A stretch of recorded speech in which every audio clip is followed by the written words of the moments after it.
We've heard that you have once walked out of an interview for admission in Madras Film Institute. No, I always want to do films, but the guys who interviewed me, they asked me very strange questions.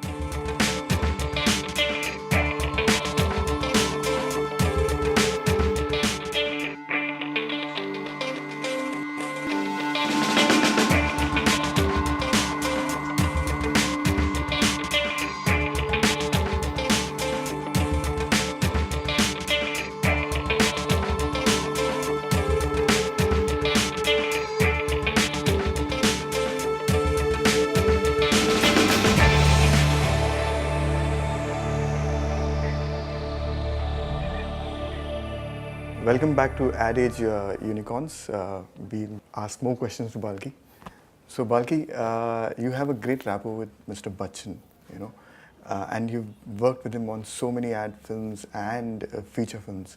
So just tell us, how you first met with Mr. Bachchan and how how your friendship grew and how you became such a great partner. I think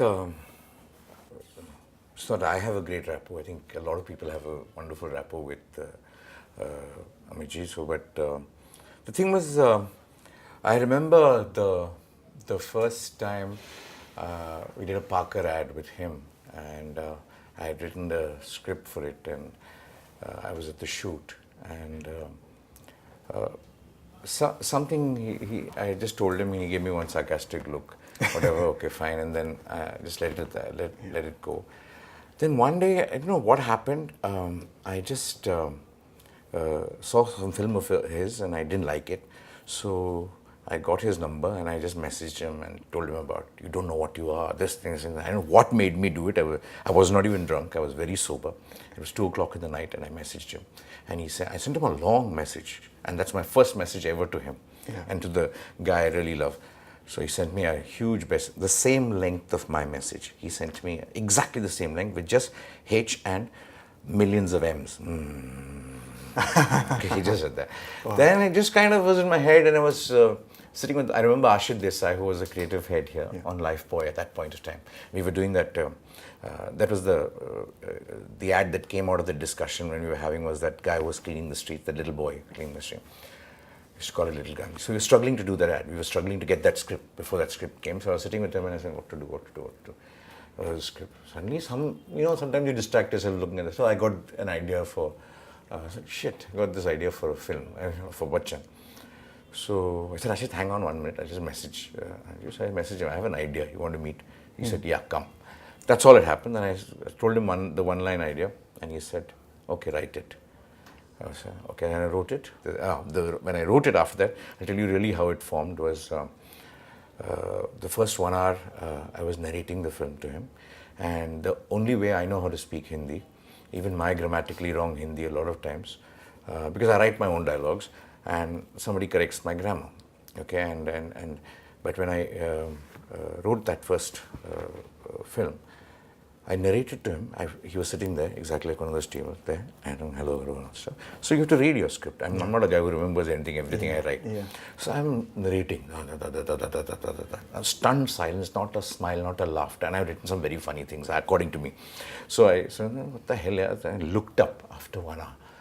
That deadpan, no expression look. I thought this guy really hates the side of me or whatever. Then I know whatever. He just said some 2 words. Then I realized for 1 hour I've been trying to imitate him. Reading his dialogues, oh shit. In his own way, without realizing, because that's the way you speak. That's the way you kind of, that's the only way you know to speak. So imagine going to him and imitating him for 1 hour. Then I quickly, in the next half an hour, everything was in Tabu's voice. I just went out.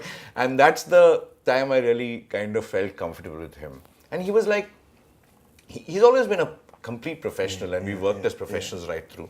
But there has been a lot of instinctive trust in what we work. Sometimes he tells me how much bullshit that I do.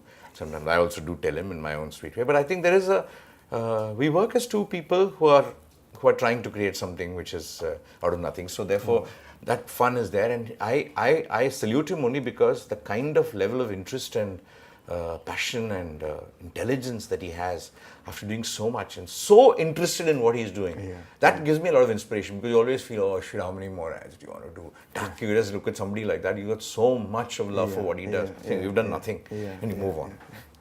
Wow. Balki, a personal question. Okay, what is Balki like when he's not an ad filmmaker and not a filmmaker, not an advertising man or a filmmaker? Very boring. Just sit, watch some cricket, watch something else. You ask Gauri, she'll tell you I'm very boring. So it's just one of those things that I don't know. I don't find, if I go to a place also, unless there is a sport, unless there's a cricket match, something like, I don't want to go and see some, sights and whatever, those kind of things. I don't like to go sit and drink also so much. I'm not much of a drinker, so I don't like to just spend, unless I'm with really good friends. And then you kind of sit and drink and kind of faff, unless you're discussing advertising or something like that, or films or whatever. But some this arbit general kind of thing, conversations, or, I can't just go to a party and hang. I feel extremely uncomfortable. I don't know what to talk to people. Most of the time you're saying all kinds of rubbish and what. So I try not to attend most parties or advertising functions or any of these things. But, boring. Okay, there's again a very strange question. What if Gauri was here, and what would the one thing she would ask you if she was interviewing you? Why would she ask me? She says, she'd only say, when are you going to be a better person? Okay. So, Balki, is there anything else that nobody knows about you? Okay, is there any secret that you want to share? Is there something? I think people know more about me than I know about myself. Because I don't have anything. Because see, I don't have a background that is, really very adventurous. That I came from here and I came from there and I struggled or something. I had not a day of struggle in my life. I had the most cushy life in this thing. It was an absolutely wonderful life. My parents hadn't deprived me of anything. I went to the best school. I went to this thing. I had the best food. I had this thing. I got the job damn easily. It was pure luck, accident. I survived by a series of accidents. I met the right people. Then I wanted to do film also. Fortunately, after 14 years, you do a film. That also was easy. And you have your little ups and downs in the luxurious life that you've had. Actually, luxury from my point of view, because I've had whatever that there is. So my life has been without many great incidents which are there. There's no highs and there's no big traumas that have happened in my life, and it's been fun. There are no secrets. I have nothing very great or very, very hidden dark truth about me. I don't have it at all. Okay. I wish I had. I genuinely look at some people of dark. I want some dark truth. I want some darkness in my life. There's too much of grey and white and too much of darkness. I wish I would. Maybe it'll come. Okay. One more question, Balki. Is there one quote or something that stayed with you and inspired you, or made a huge difference in your life? Changed you forever? I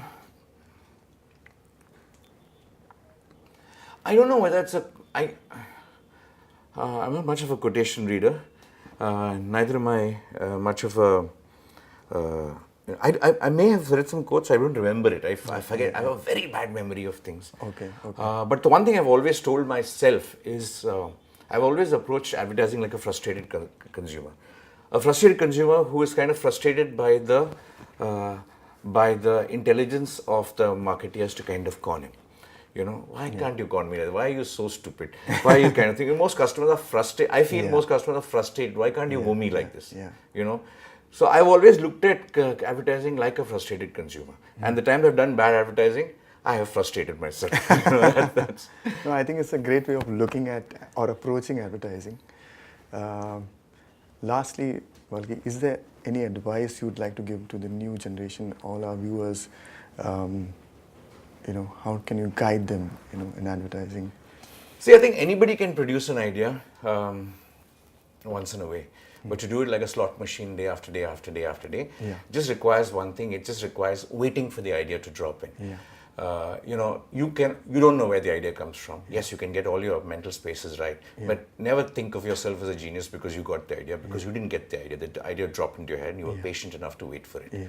Okay, and that's about it. I think just have the patience to wait for the idea, for it to drop, and don't give up. I think resilience is the only thing that differentiates a bad advertising person from a good advertising. It's just resilience. Okay.